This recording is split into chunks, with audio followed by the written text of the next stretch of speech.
they do not consider foreign nationals to have a First Amendment protection. Now let that sink in for a second. At the same time that the US government is chasing journalists all over the world, they claim they have extraterritorial reach. They have decided that all foreign journalists, which include many of you here, have no protection under the First Amendment in the United States. So that goes to show the gravity of this case. This sets a dangerous precedent for all media organisations and journalists in Europe and elsewhere around the world. This precedent means that any journalist can be extradited for prosecution in the United States for having published truthful information about the United States. I'm here from Reporters Without Borders. We've been monitoring all week. Today we were again concerned about Mr. Assange's well-being following the reports of mistreatment at Belmarsh prison yesterday, and again today he did not look well. At times was clearly not able to properly follow proceedings. And frankly, the treatment is dehumanizing. The fact that he is an afterthought almost sometimes. I think twice now this week, proceedings have started without a realization that he was not even yet present. We have deep concerns about this entire process and the implications that it will have regarding a chilling effect on freedom of the press. But we also, of course, have a lot of concerns about the implication for Julian Assange's health and his well-being should this extradition go ahead. And I think on behalf of all of us here, given what we've seen today, we would echo some of the points made by the previous speakers that this is worrying. We've partaken in previous monitoring exercises in other courtrooms and we haven't seen a scenario like this.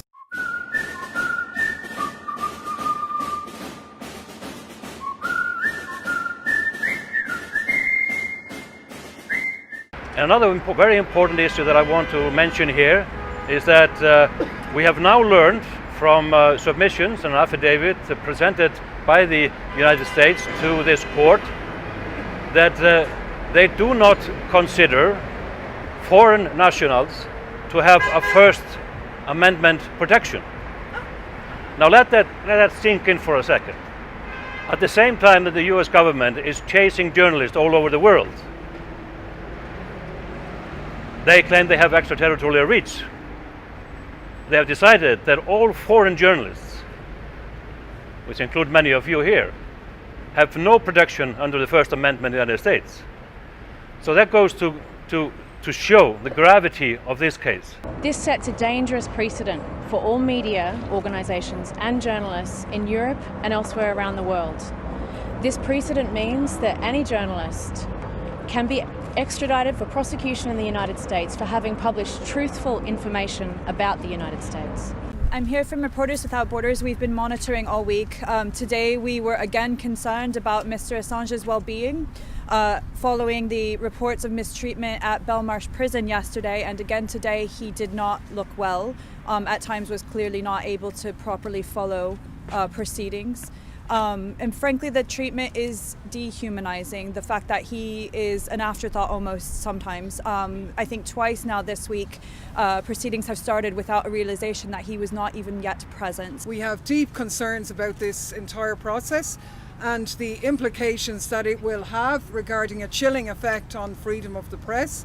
But we also, of course, have a lot of concerns about the implication for Julian Assange's health and his well-being should this extradition go ahead. And I think on behalf of all of us here, given what we've seen today, we would echo some of the points made by the previous speakers that this is worrying. We've partaken in previous monitoring exercises in other courtrooms and we haven't seen a scenario like this.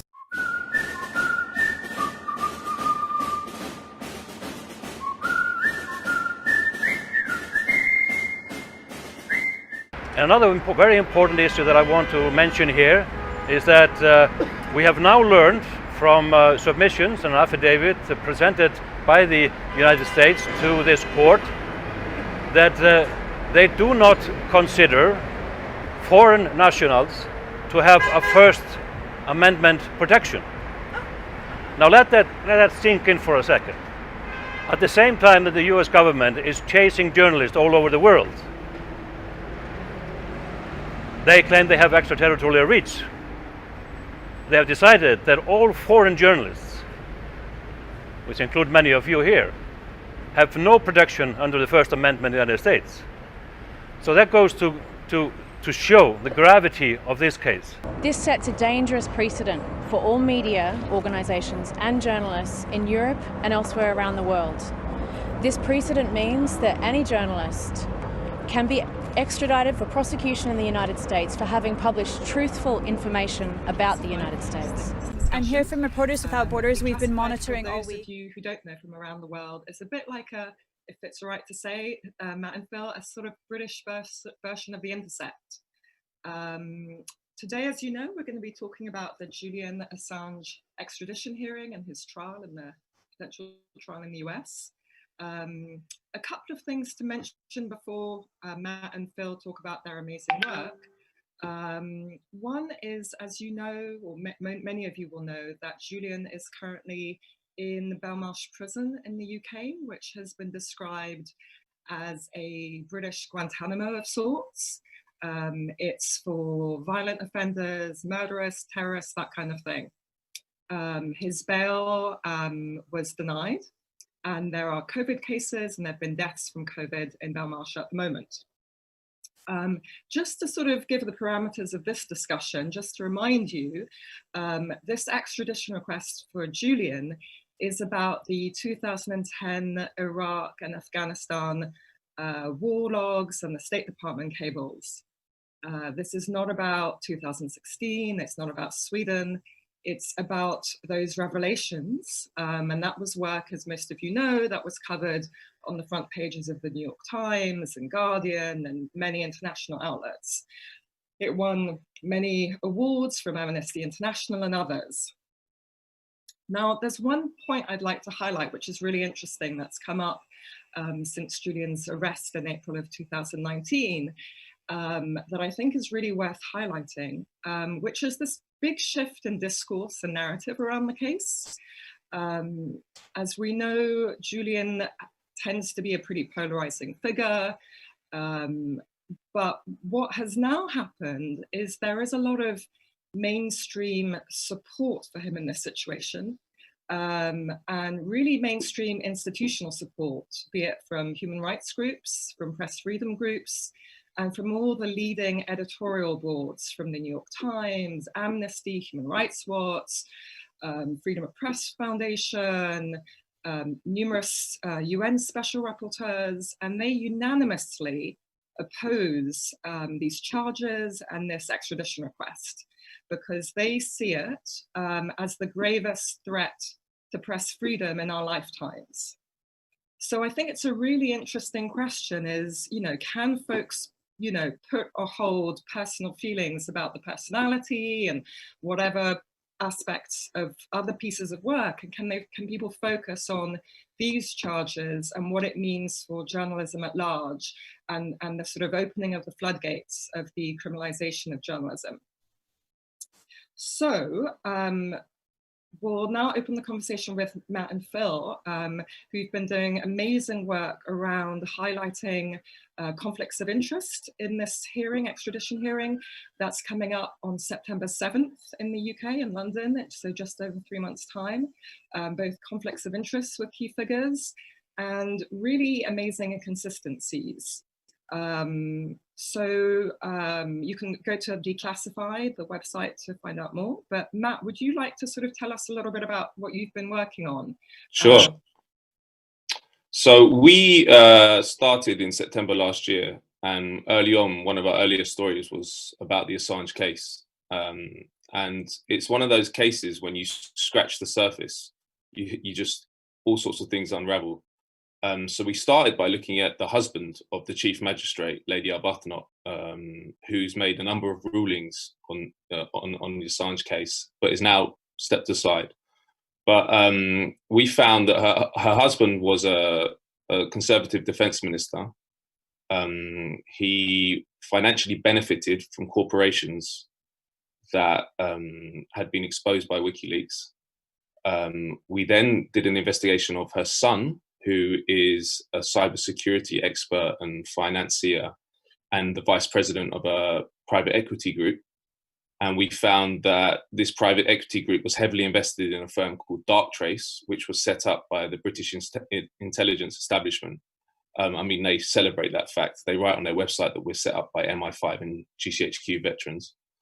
And we just put all the stuff together that was out there. We further found that actually Lady Arbuthnot herself had benefited from Foreign Office partner organizations who had funded her to go to Turkey and Spain before she was appointed the Chief Magistrate. So huge conflicts of interest that are really obvious and didn't involve us finding out information that isn't already in the public realm.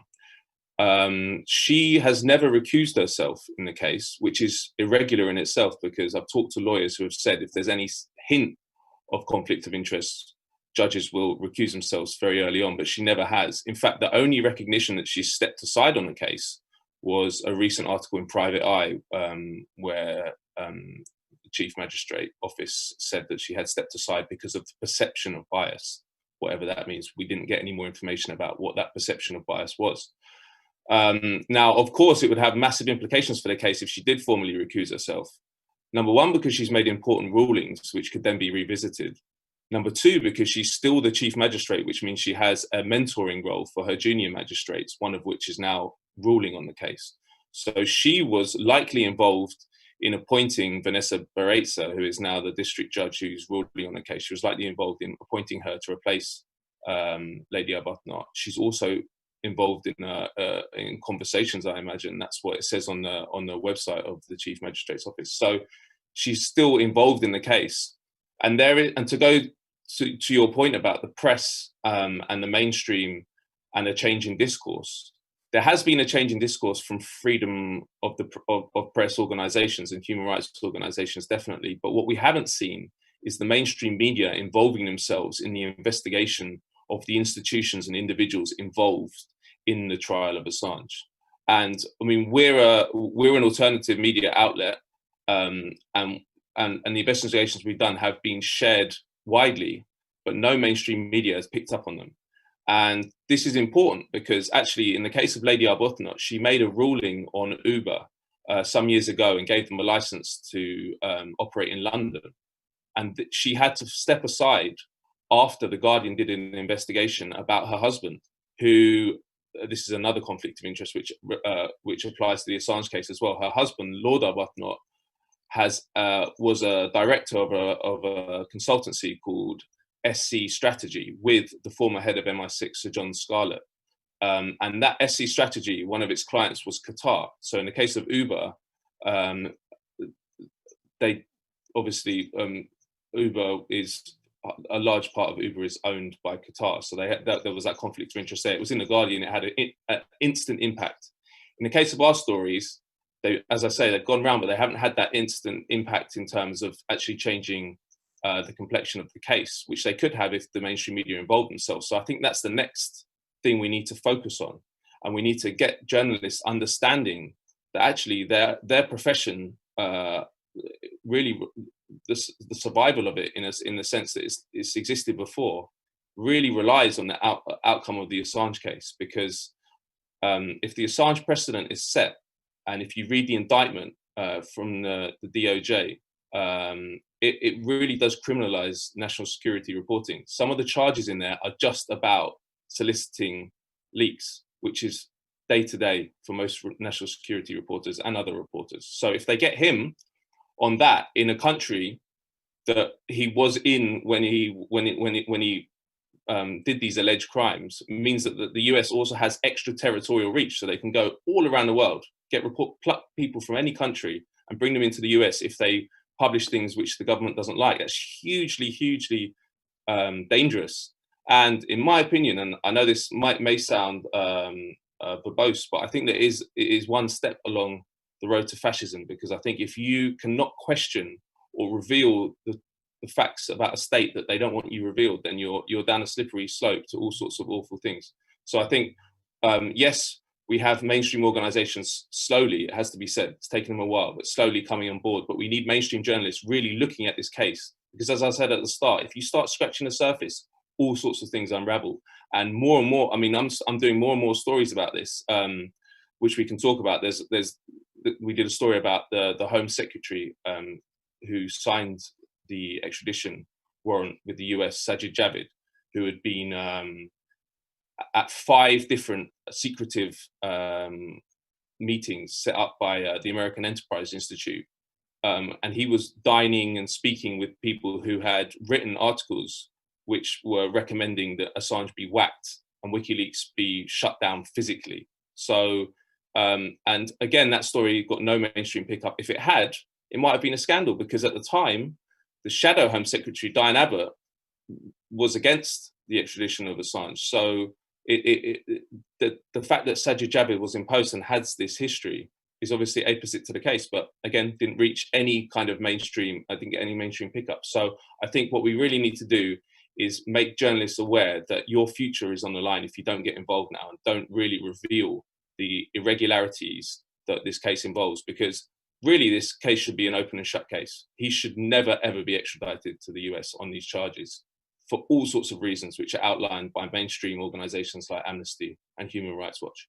But because of the irregularities and because of the huge bias involved, I wouldn't be surprised if he does get extradited. So we need to really, really focus on the institutions and the individuals behind this case and reveal what they're up to.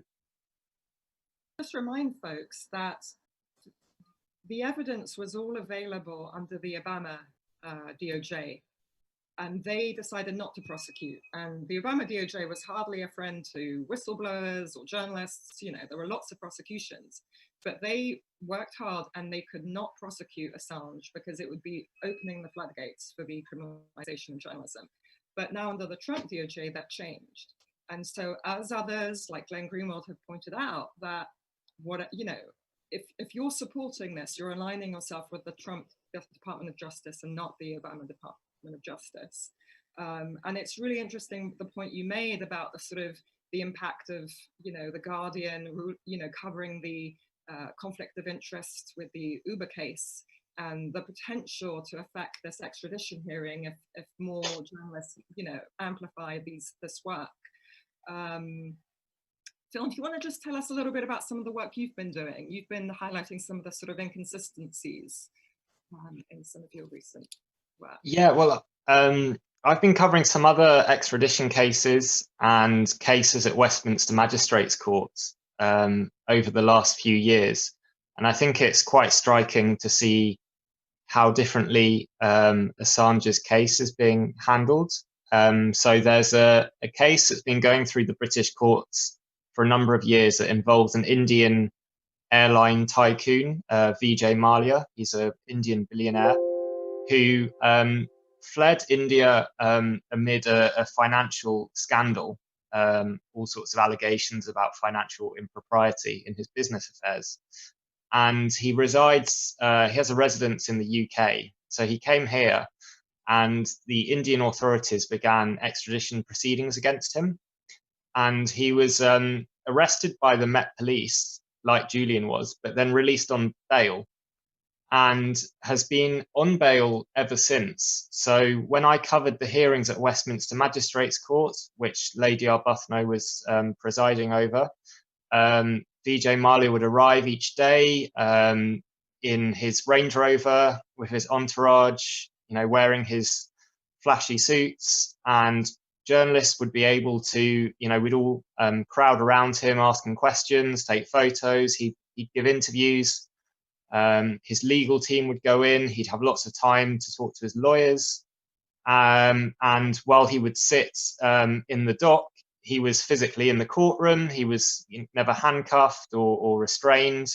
His family were able to watch proceedings. And he's ultimately lost his extradition battle, and it's now just a case of the Home Secretary signing off on his extradition. But he remains on bail, and he's not been remanded in any prison, let alone Belmarsh, one of the most high security prisons in the country. So I think that shows the difference. If you're a wealthy billionaire, a business tycoon, you appear to be treated differently in the UK extradition system to a journalist who has investigated and exposed war crimes, including the murder of a Reuters journalist. So I think that really showed to me the double standard that was at play here. Yeah, that's one of the stories we did was about the conditions in which Assange is being held and the irregularity of it. So I got, through the Freedom of Information Act, a list from the Ministry of Justice of what offences prisoners in Belmarsh were imprisoned for. And we found that there was nearly 800 inmates, and just 2 of those were being held for bail violations. So it's hugely irregular that he's been held there. He obviously poses he's never been charged with a violent offence. Over a quarter of the inmates in Belmarsh are in there for murder. Then there's paedophilia, rape, all sorts of the worst crimes you can think of. They send them to Belmarsh, but yet Julian Assange, who has never been charged with a violent offence, is in fact charged with journalism, is being held there in conditions that really are a risk to his health. I mean, he has a chronic lung condition, and as part of that story, I looked into the old inspectors' reports of Belmarsh, and in fact, there's been regular criticisms of Belmarsh for its lack of infection precautions. So it's a especially dangerous place there, and the fact he's not being let out during this coronavirus pandemic is it's outrageous, but it's also hugely irregular. So, and this is a pattern you see again and again throughout this case, is that he's treated in a way that is very irregular. It's not like other people. It's very unique. I mean, even in the case of his bail, the offence, he got 50 weeks for skipping bail, which was nearly the maximum, 52 weeks. And then there's this other guy who's called the motorboat killer, who murdered he didn't murder, there was an accident on the Thames and his girlfriend died. And he fled to Georgia in Eastern Europe and came back, and he got half the sentence of Assange. That's unexplainable.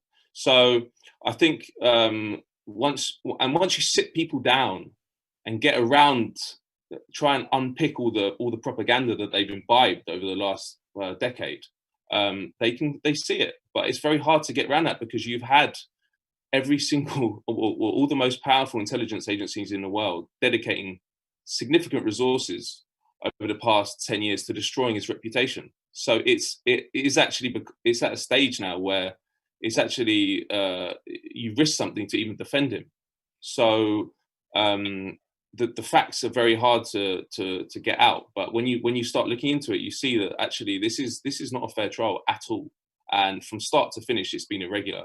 And it's actually a real stain on the British state and the British justice system that they won't live down. I mean, when Edward Snowden tweeted when Assange was grabbed from the embassy by British police, he said something along the lines of, this will define Britain's attitude to the free press for generations. And it's true. I mean, that image will live in infamy. So we need to make sure Britain does not become a party to what would be one of the biggest nails in the coffin of the free press that the world has ever seen, maybe the biggest nail in the coffin. So, and for all the people that are watching who live in Britain, you live in the most important jurisdiction for any kind of activism on this topic, because if he goes to the US, he's got no chance. The real chance he has to avoid and his life be saved and avoid extradition is in the UK. So we really need to focus efforts in a run up to September to expose the irregularities, to expose the bias, and try and get justice. And just to add to that, could you also touch on the issues in terms of the unfairness of due process and the surveillance in the embassy and the issues around that, and that he didn't have private meetings with his lawyers? Could you just remind us a little bit about that? Well, it's interesting actually.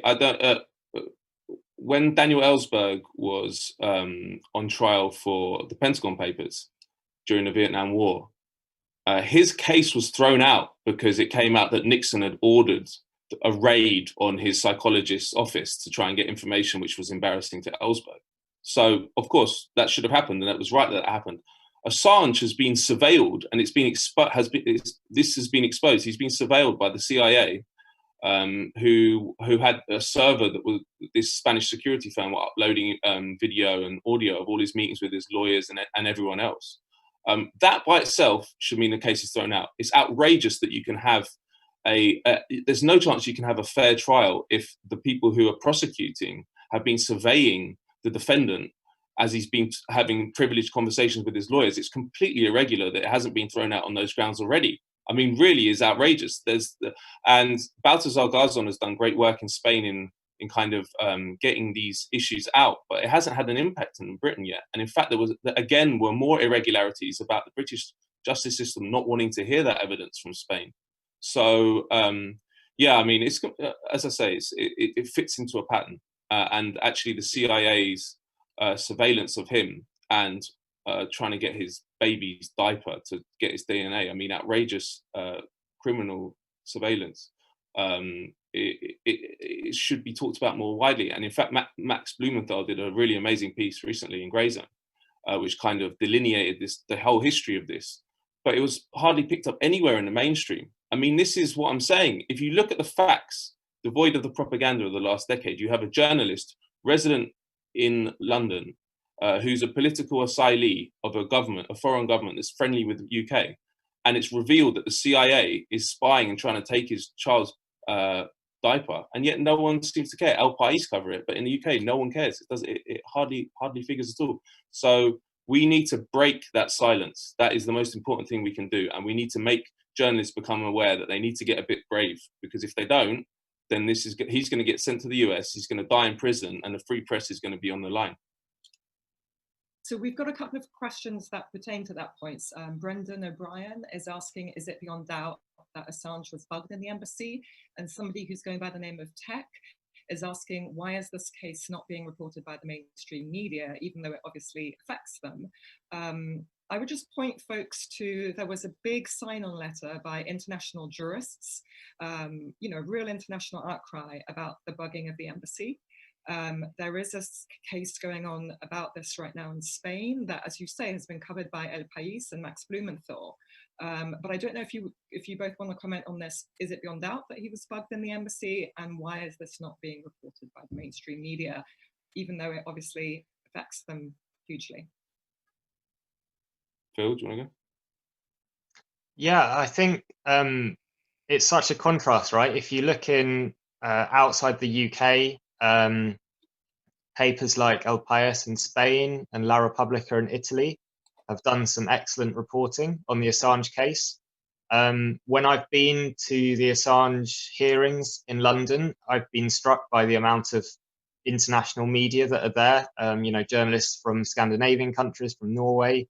Obviously, the Australian media follows this case very closely. But when it comes to the British media, there does seem to be this reluctance to cover the case properly. And whilst the hearings get reported, they're kind of given minimal prominence, and also the kind of conflicts of interest behind the case aren't picked up on. And, this case is having a real impact on the UK's press freedom ranking. So Reporters Without Borders, every year they publish a world league table of press freedom. And this year, again, the UK dropped down a couple of places. And one of the main reasons that Reporters Without Borders cited was the Assange case. So now the UK ranks lower than countries like South Africa. So Declassified is published by the Daily Maverick in South Africa. And that's partly because when we were setting up Declassified, we found it hard to find publishers in the UK who wanted to really cover the UK national security state and its foreign and military policies from a critical and objective perspective. So, I mean, we've experienced it ourselves as British journalists, trying to do this kind of work in the media industry here. It's really difficult. There is this reluctance among editors to give this case the attention and the coverage that it deserves. I'd add as well that it's not just that they're not covering it. Many newspapers, particularly The Guardian, were responsible for much of the propaganda which was a prelude to him being grabbed by the British police. In 2018, The Guardian, obviously, which was formerly a collaborator with Assange on the actual leaks that he's going to be extradited for, or he's on trial for, they ran a series of highly dubious articles for 6 months in 2018, linking Assange with Russia and the Kremlin and Putin, with very minimal sort of circumstantial evidence, which, and then obviously the crescendo was the piece about the fake news article about Manafort going to the embassy 3 times, which they now don't refer to in their articles, tellingly. But they are responsible in many ways for creating the conditions that this could happen. So I think part of it is I don't know if they feel any shame for that. And you would imagine if they felt shame that they'd now go out of their way to try and help him get out of this situation. But I think that the mainstream media have not just been benign; they've been actively conduits for a lot of the interests that want to destroy Assange and destroy WikiLeaks and destroy transparency about foreign policy and about war and all the things that WikiLeaks was set up for. I mean, it's particularly horrible what the Guardian have been doing, because, as I said, they were collaborators with Assange, and you would have thought that a paper that benefited in such a real way from the risks he took would then go on to defend him. But in fact, they turned themselves into the biggest attack sheet pretty much in the media. And now you pretty much the only place that you get interesting or not completely biased articles about Assange and WikiLeaks is the Daily Mail, of all places. And that was the place that Assange's partner Stella Morris chose to tell her story about her children with Assange and her relationship with Assange. So that's interesting. So I think there's 2 things. We need to get the mainstream involved, but we also need to highlight the fact that they were involved in the process, and they should pay some price reputationally about that, because they played a key role in a case that will define for generations the free press. Can I add to that? You're reminding me, the head of Reporters Without Borders in the UK, Rebecca Vincent, did a webinar with the Assange campaign a few weeks ago. And she made some really interesting comments about asking folks to be open to evolving their positions on the case. And I don't know if she was, sort of saying this to journalists or the media or who it was to, but she was talking about her own journey. And she said she'd been influenced by the UN Special Rapporteur on Torture and how he'd evolved. And, his verdicts on Assange has been that he's been subjected to psychological torture and he really stands against the extradition. And Rebecca Vincent was saying she too has evolved. And she was really sort of saying to folks, be willing to change how you might have felt about this case 2 years ago, how you might have felt 5 years ago. And she said from all camps, not just folks who've been, unsympathetic to Assange, but also people on the Assange camp who might be angry with folks who've been responsible for all this campaign against him. And I thought that was a really interesting point for her to raise, that, there's still time. We're 3 months out from the extradition hearing, and there's time to realize how significant this can be. I mean, Margaret O'Sullivan from the Washington Post was talking about this case. She was the public editor at the New York Times, and she was sort of really asking for more mainstream coverage as well. I'm just looking at some of these questions. So I'm going to read another question from Tech saying, if Julian is successfully prosecuted and the Guardian, Telegraph, or the New York Times later get an embarrassing leak about the US security apparatus, could their journalists then be prosecuted? Do you think the British media, at least in part, are not covering this because they don't like Assange? So whoever would like to take that. I mean, Phil, go for it. Yeah, I think there are personal issues at play here. British journalism is a very small field in terms of the number of personnel involved. And I think a lot of people have made up their minds about Assange, and they're not really willing to look at the wider ramifications. When it comes to press freedom, it shouldn't be about whether or not you like someone. It should be about the principles at stake. And I think we have this idea that journalists are always easy, you know, in a press freedom campaign, it's always easy to identify who is and who isn't a journalist and who's worthy of protection and who isn't. But I mean, I've worked on press freedom campaigns in other countries, and there's always often some ambiguities around the journalists involved. There was a case in Bangladesh of a magazine editor who'd been arrested and was being kind of railroaded by the police in Bangladesh. And initially, press freedom campaigns were reluctant to support his case because at some point in his career, he'd also done some work with one of the political parties in Bangladesh. So some of the press freedom groups were coming back to me and saying, oh, we're reluctant or unwilling to support him because we think he's more a politician than a journalist. And I'd have to go back to them and say, but look at the charges against him, you know, look at why he's being arrested and put on trial. It's for his journalism. And what precedent will that set for journalism in Bangladesh? So I think this idea that, you know, press freedom campaigns can always revolve around this idea of this kind of perfect journalist who has no personal issues, who has no other kind of political issues. I think that's naive. You know, it's very rare to find a perfect press freedom case. People, you know, no one's perfect. We all bring issues with us.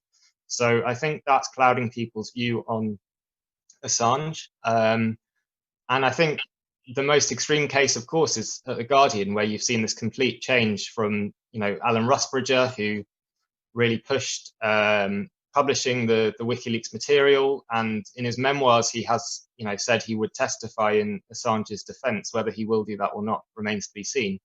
But what's happened, particularly since the Snowden leaks, and this is an article that Matt and our editor Mark Curtis explored when we launched Declassified, was this kind of transformation of The Guardian from doing quite fearless national security coverage to being incredibly supine and having, I mean, Matt can talk more about this, but having positions on this kind of voluntary self-censorship board that the Ministry of Defence run.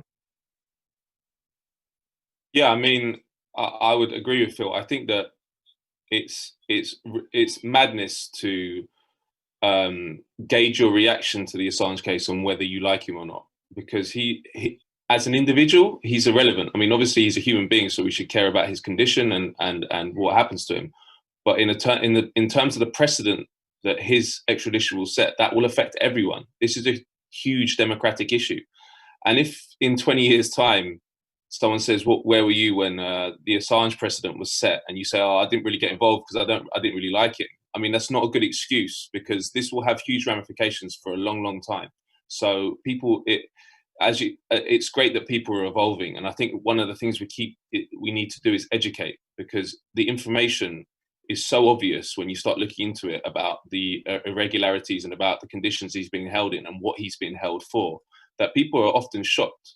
As you said, the director of Reporters Without Borders, but there's plenty of others that are coming on board now. A lot to do with Nils Meltzer is another one of them, the UN Special Rapporteur on Torture. He said he had huge preconceptions about the case, and when he started looking into it, his views would change radically, and that often happens. And the reason that is because we have this layer of propaganda, as I said, and as Phil talked about. The WikiLeaks revelations were a huge moment in journalism, and The Guardian were very brave to publish them. And in hindsight, Rusbridger was actually a pretty good editor. But what it did was it really upset a lot of very, very dark forces. People in the national security states in the US and the UK do not want transparency. So they will destroy anyone who wants to bring it to them, and that's why we have this massive we have this process which you talked about, where people come to a realization that they've been lied to, because there's saturation propaganda about the Assange case and about him individually. It's across the media. It's been going on for years, and it's very hard to fight that if you're an activist or you care about press freedom. But education is the way to do it, and I think that more and more people are going to come on side, and I think that's a good thing. And I think if there's enough momentum, it can be turned back. The pressure, I think the mainstream getting involved is a huge moment, because that's what really undermines the case. And I mean, what also needs to be done is highlight the fact, as you said, that this is the Trump administration. This is a far right administration that does not care at all for press freedom, that would love to see it destroyed. They're the ones who are doing this. The Obama DOJ refused to do it because they didn't want to criminalize the journalism that the New York Times does or the Washington Post. But Trump doesn't care about that. So we have to understand and tell people, look, this is if they get Assange, it's a victory for the Trump administration against any kind of transparency, against democracy, against press freedom. This is all a victory for Trump. So Assange is really a kind of a signal for everyone that we really need to fight this, and it can be won. I think public opinion is a huge thing in this, and this is why so many resources have been put into demonizing him and making it a personal issue, because they want to get people away from the facts. They don't want people to look into the case and look into what he's tried for, to read the indictment from Trump's DOJ. They don't want that. What they want to do is they want people to read some article they've planted in the newspaper that makes him look like an arrogant rapist or whatever the smear of the day is. So yeah. Yeah, this leads to an interesting question from Karen Hemming. If the New York Times, Guardian, and Der Spiegel published, why aren't they being prosecuted? Why the double standard? And can I just add before we answer that, I do think it's interesting how you have all these viral moments from the Trump press conferences where, you know, he's rude to a journalist, then it goes viral and it's, you know, gets so much attention. Yet when it comes to what many have described, top lawyers around the world have described as the gravest threat to press freedom in our lifetime, it's not getting the coverage. I think Bernie said in one of the debates, Bernie Sanders said he would commit to not use the Espionage Act to prosecute journalists. And I think there's a movement right now in process, it's not out yet, but I think there's a campaign to push Biden, should he win the election, to commit to drop the prosecution and to, go with the sort of Obama DOJ stance in this. But anyway, going back to Karen Hemming's question, why aren't the Times, Guardian, and Der Spiegel being prosecuted? Why the double standard? Why are they going after Julian? I mean, I think you've partially answered it, but maybe you can comment on that. Phil, it's up to you. Yeah, I think it's purely tactical, isn't it? If they took on the New York Times and Der Spiegel and the Guardian in a kind of full frontal offensive, the whole of the media would rally around those institutions and defend them, and the case wouldn't, be laughed out of court. They're going after Julian because they see WikiLeaks as the weak link. They see it as an organization whose reputation they have been able to attack over the last decade, to the point now where people forget about what this case actually centers on, and the revelations that WikiLeaks did around things like the murder of a Reuters journalist by the US military in Iraq. And they think that they can have the same effect by going after one man, but the precedent will affect, ultimately, the Guardian, New York Times, Der Spiegel. So they'll get what they want in the end, but they're just doing it through a much more, from their point of view, kind of the path of least resistance. And that's what it is, literally, the path of least resistance, because look how little, particularly in the UK, how little pushback there has been to what they're trying to do. It's worth adding as well that journalism is all about leaks from people within the system. So it happens every day that General Petraeus leaked classified information to his lover, and he didn't go to prison. People within the security state in the US and the UK leak to favoured journalists all the time, but it's information that they control and makes them look good. What Julian Assange did was leak information that exposes the truth about what they do. It wasn't part of a disinformation operation that they were running. So that is the real crime that he did. He flipped how they think journalism should be done. And I mean, there's been tons of work done on the role that the security services play within journalism in the US and the UK, and it's extensive. So what Julian Assange did really upended that, and he's being punished for that. We've got a question from Tech asking, are you at Declassified nervous that this could happen to you? And I would add to that, could you make a comment on this? This is a US extradition request for an Australian citizen who's in the UK.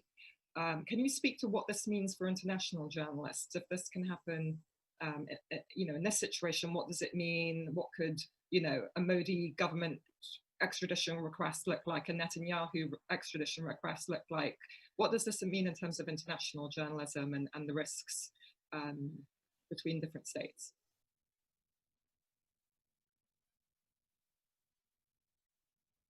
So I'm gonna go, Phil. how does this make? I can go if you want. Yeah. Well, I think it's maybe the most important point is the extraterritorial reach that it gives the US. And if they successfully extradite him, what's to say the Saudi regime can't extradite us if we do a story that they don't like about their military or their national security state? So it's a hugely worrying development. And we don't know how it will develop, because often how these things start is they pick someone that is hugely unpopular. So there's very few defenders of them. And then once the precedent is set, they start using it against everyone. And national security reporting is one of the big chinks in the armor of the state of the US and the UK states, because in the information age, it's very much harder for them to control what gets out. So there's been they've schemed for decades now about how they can criminalize effectively national security reporting. And there was a report that was commissioned by the UK government a couple of years back about national security reporting about the Official Secrets Act. And one of the recommendations was that handling classified information should be a crime, which would criminalize the journalist end of a leak, which has never happened, really. And that's something, again, that's established in the Assange case, because throughout history, whistleblowers have been treated awfully and been prosecuted under the Espionage Act, but that's kind of standard. That's happened all the way through. Journalists haven't really, except it started in a big way under Obama, and it's picking up massively. And I think that's the next fault line that will be crossed, because they want to disrupt that flow of information from principled whistleblowers to journalists. They can't stop whistleblowers, but they can threaten journalists to make the risk very high for them to start publishing this stuff. So I think we're going to see more and more of that. And the Assange case is a massive part of that whole process, and they're rolling it out across the world. And just, you know, we were talking a little bit, you know, about the impact that The Guardian has had in other cases. You know, how they worked with WikiLeaks on these Iraq logs. And just to remind everyone that the former editor, Alan Rusbridge, has come out strongly in editorials saying that this is, you know, this is outrageous, that he strongly condemns the extradition request and the charges should be dropped. So that has appeared, I think he's written at least 2 pieces about that. And he's been, you know, very strong about that. The New York Times as well, and the Telegraph has had a positive editorial as well. And actually, I forgot to mention, there was a question in Parliament to Boris Johnson about the extradition treaty more generally, not about this case. And Boris Johnson himself, a former journalist, actually said that he thought the treaty was lopsided and it warranted more review, right? So, and I think the Conservative MP David Davis actually mentioned that, was it something like 135 Brits have gone to the US, but only 9 Americans have come this way. So it's a very unbalanced treaty itself, let alone all the other due process violations that the UN and many other groups have come out to highlight. I mean, I think we'll start to wrap this up unless there are any other burning questions. Let me see. Oh, there might be some burning questions, but I'm just going to have a quick.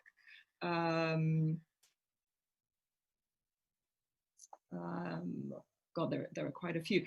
What I might ask is, maybe could you both do just some sort of closing comments in terms of what you're asking of the public in terms of, you know, amplifying your work and encouraging the media to dig into this more? Because, you know, we only have, what, 3 months before September 11th? Not September 11th, forgive me, September 7th for the extradition hearing in the UK. Oh, and can I just throw up one more question that's come up a few times in terms of Judge Arbuthnot? Can you just clarify what you meant by stepped aside? She hasn't formally recused herself, but she's stepped aside. Could you just touch on that again? So she never, well, the court never announced that she had stepped aside. So there was a lot of speculation, but it had never announced it. And then there was an article in Private Eye some months back where they released a statement which said she had stepped aside.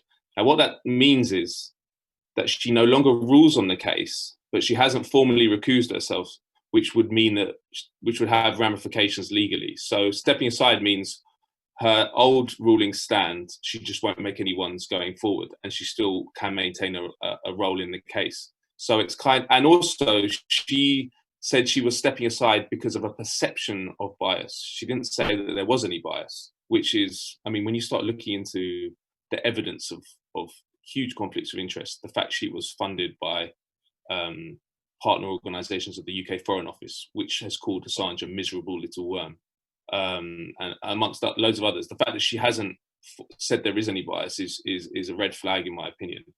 So she's flagged the perception of bias, which means she, as I say, can maintain a role. It's kind of a get out, and they haven't even.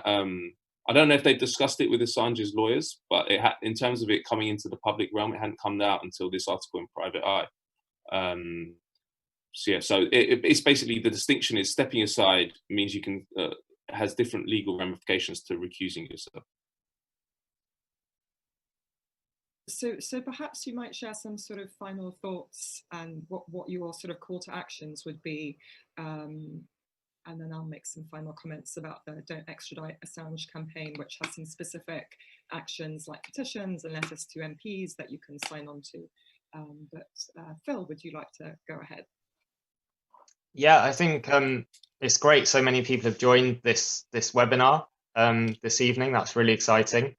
And it's great to talk more about the work we've been doing at Declassified. I know Matt is still digging into the case, and hopefully in the next few weeks and months, there'll be some more revelations about the kind of procedural irregularities around the Assange extradition case.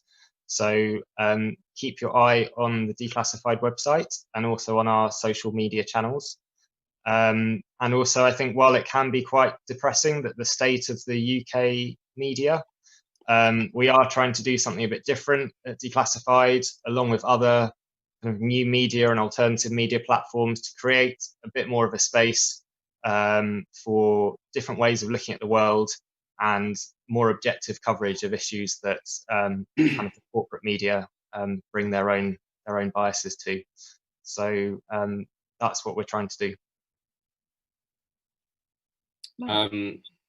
I would just say I think everyone needs to allow themselves to go along the route that Susie was talking about earlier, which is from from a anti-Assange position to understanding that the case is so heavily propagandized that you need to get the information yourself. You cannot rely on the media to understand what is happening. So from the beginning, he's been demonized by the press. From the beginning, the legal process has been hugely irregular. But yet, if you live out in society and don't check alternative media or other ways of getting information, you wouldn't know any of this stuff. So my message is, educate yourself. Don't trust what you're reading in the papers. Don't trust what you're seeing on TV, because you're not getting the truth. Look at the case yourself. And I mean, people should get involved in investigating, because a lot of this stuff is out there, and citizen reporters can do this stuff. I've used things that are freely available on the internet to find a lot of these stories. So, for example, the UK Foreign Office partner organisations, that was on Lord Arbuthnot's register of interests, which anyone can find online. So all this stuff is out there, and we need to understand that this is a David versus Goliath fight. You have the whole establishment. Every element of the establishment wants to get Assange because he exposed them. And then on the other side, you have one man who had nothing but a laptop, and he's exposed huge crimes, possibly more than any journalist, probably more than any journalist in the history of the world. So when you have that battle, think about what side you want to be on. Think whether you want to be on the side of the man who exposed the elite, or all these former conservative defense ministers, these establishment judges, these national security officials, these war criminals. You don't want to be on the side of them. You want to be on the side of the guy that exposed them. So get active and understand that this is a fight that will define your freedom for generations. Because if they get Assange, it criminalizes your ability to expose what the state does in your name, which is hugely dangerous. And we need to be very wary of that. Yeah, well, thank you both for your extraordinary work. I mean, as you said the other day, I think, you know, people in years to come, depending on how this goes, will be like, what were you doing? Did you set this out because, oh, you know, it was a bit controversial, or did you actually do something? And I think what I find so exciting about your work is there's a ton to dig into. This is not a done deal. We're 3 months out, and just looking at the work you both have done in terms of the egregious conflicts of interest and inconsistencies, there's a lot to be exposed and to be amplified between the surveillance of his legal meetings, you know, the psychological torture, the doctor's letter, the jurist's letter, and then, as we've said, all these, you know, editorial boards and press freedom and human rights groups that have come